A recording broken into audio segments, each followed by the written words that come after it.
बलरामपुर, छत्तीसगढ़। सरकारी योजनाओं में शिक्षा को सर्वोच्च प्राथमिकता दी जाती है, लेकिन जमीनी हकीकत कुछ और ही कहानी कह रही है।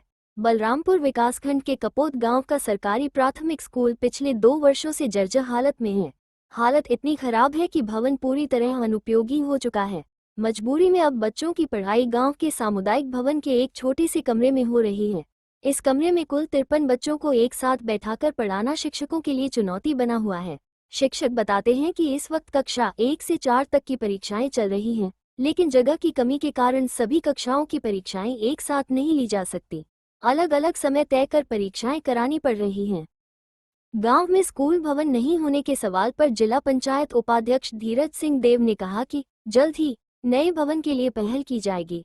वहीं जिला शिक्षा अधिकारी का कहना है कि कपोत गांव के लिए भवन निर्माण का प्रस्ताव शासन को भेजा जा चुका है, लेकिन स्वीकृति अब तक नहीं मिली। उनका कहना है कि जैसे ही स्वीकृति आएगी, काम शुरू कर दिया जाएगा।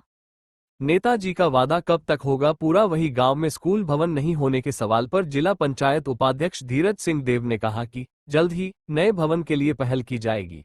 वहीं जिला शिक्षा अधिकारी का कहना है कि कपोत गांव के लिए भवन निर्माण का प्रस्ताव शासन को भेजा जा चुका है, लेकिन स्वीकृति अब तक नहीं मिली। उनका कहना है कि जैसे ही स्वीकृति आएगी, काम शुरू कर दिया जाएगा। 10 किलोमीटर दूर बीओ ऑफिस, फिर भी बेखबर क्यों? कपोत गांव का ये स्कूल विकासखंड शिक्षा अधिकारी बीओ के कार्यालय से सिर्फ 10-15 किलोमीटर की दूरी पर स्थित है। ऐसे में बड़ा सवाल ये है, क्या विकासखंड शिक्षा अधिकारी को इस स्कूल की दुर्दशा की जानकारी नहीं थी? अगर जानकारी थी, तो अब तक कोई कार्रवाई क्यों नहीं हुई? क्या ग्रामीण स्कूलों की हालत तब तक नहीं सुधरती जब तक मीडिया उसे उजागर न कर दे? शिक्षा का अधिकार क्या सिर्फ कागजों में है? शिक्षा का अधिकार कानून हर बच्चे को 6 से 14 वर्ष की उम्र में मुफ्त और गुणवत्तापूर्ण शिक्षा देने की गारंटी देता है, लेकिन कपोत गांव जैसे मामले इस कानून की धज्जियां उड़ाते नजर आ रहे हैं। प्रशासन से सीधा सवाल। 1. 2 साल से स्कूल भवन जर्जर है, इस दौरान कितनी बार निरीक्षण हुआ? 2. प्रस्ताव भेजना ही पर्याप्त है या उसका फॉलोअप भी कोई जिम्मेदारी है? 3. जब बच्चों की पढ़ाई और परीक्षा बाधित हो रही है, तो क्या ये आपात स्थिति नहीं मानी जानी चाहिए? कपोत गांव का यह मामला केवल एक गांव की कहानी नहीं है, ये पूरी व्यवस्था पर सवाल है। जहां योजनाएं बनती हैं, लेकिन मेरा जमीन पर नाम कुछ जोगेंद्र नहीं प्रसाद बदलता। यादव है। तो स्कूल जर्जर होने की वजह से जो है कि अपन शिव चर्चा भवन है, सामुदायिक भवन, यही संचालन कर रहे हैं स्कूल। दिक्कत सर वो उपस्थिति थोड़ा, गांव का आबादी ज्यादा है, 51 बच्चे हैं यहाँ, लेकिन रूम अपने पास जो है कि एक ही होने के वजह से तो दिक्कत तो सर आपके सामने ही है, दिक्कत है। हाँ, अधिकारी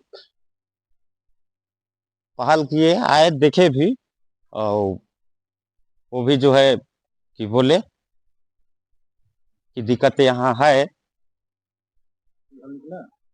अभी तक तो हल नहीं है सर, सामने तो नहीं है। अभी जो कपोत का स्कूल में है, जो बच्चे प्रभावित हो रहे हैं, बच्चों को कंजेस्टेड हो रहा है, और बच्चे एक कमरे में 3 शिफ्ट में परीक्षा के लिए एग्जाम दे रहे हैं। अभी मुझे ये पता चला है, और ये बहुत जल्द ही वहाँ पे एक तो अतिरिक्त कमरा का जल्द से जल्द निर्माण कराया जाएगा, और कोशिश ये रहेगी हमारी कि वहाँ पे जो प्राथमिक भवन है, प्राथमिक शाला जो भवन है, उसका निर्माण जल्द से जल्द कराया जाए। देखिए, ग्राम पंचायत कपोत में प्राथमिक शाला कपोत है जो जर्जर है, और वहाँ पे बच्चों को बैठाने में दिक्कत हो रही है।